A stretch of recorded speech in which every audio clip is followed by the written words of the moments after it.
ఏలూరు జిల్లాలో operation tiger continue అవుతోంది. బుట్టాయిగూడెం మండలం పాలకుంట దండిపూడి బీట్ శివారులో పెద్ద పులిని బంధించేందుకు ఫారెస్ట్ అధికారులు తీవ్రంగా ప్రయత్నిస్తున్నారు. ఆవు దూడను ఎరగా వేసి పెద్ద పులిని బంధించేందుకు ప్రయత్నం చేసింది, విఫలమైంది. మత్తుమందు ఎక్కకపోవడంతో అటవీ శాఖ అధికారుల ప్రయత్నం బెడిసి కొట్టింది. అయితే ఎరగా వేసిన ఆవు దూడను చంపేసి పులి వెళ్లిపోయినట్లు అధికారులు చెబుతున్నారు.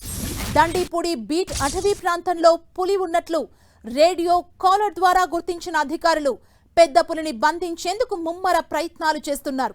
ఇప్పటి వరకు దండిపూడి అడవులకే పరిమితమైన పులి ఇప్పుడు నిమ్మలగూడెం గ్రామ శివార్లలోని పాలకుంట చెరువు వద్దకొచ్చి పశువులను చంపేయటంతో చుట్టుపక్కల గ్రామస్తులు తీవ్ర భయాందోళనకు గురవుతున్నారు.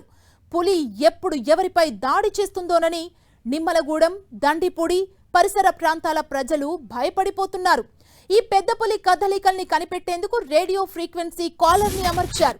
దీని నుంచి వస్తున్న సిగ్నల్ ఆధారంగానే పులి ప్రస్తుతం దండిపూడి అటవీ ప్రాంతంలో ఉందన్న విషయాన్ని అటవీ శాఖ అధికారులు నిర్ధారించారు.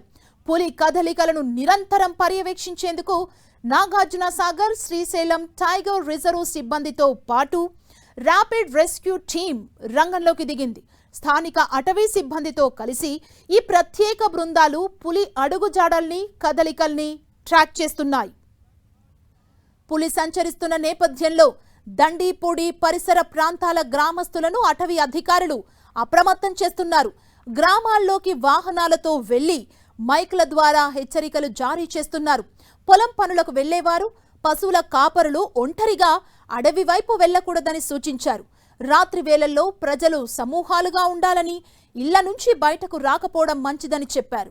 పులి కనిపించినా లేదా దానికి సంబంధించిన ఏవైనా ఆనవాళ్లు తెలిస్తే వెంటనే సమాచారం అందించాలని అటవీ శాఖ అధికారులు సూచించారు.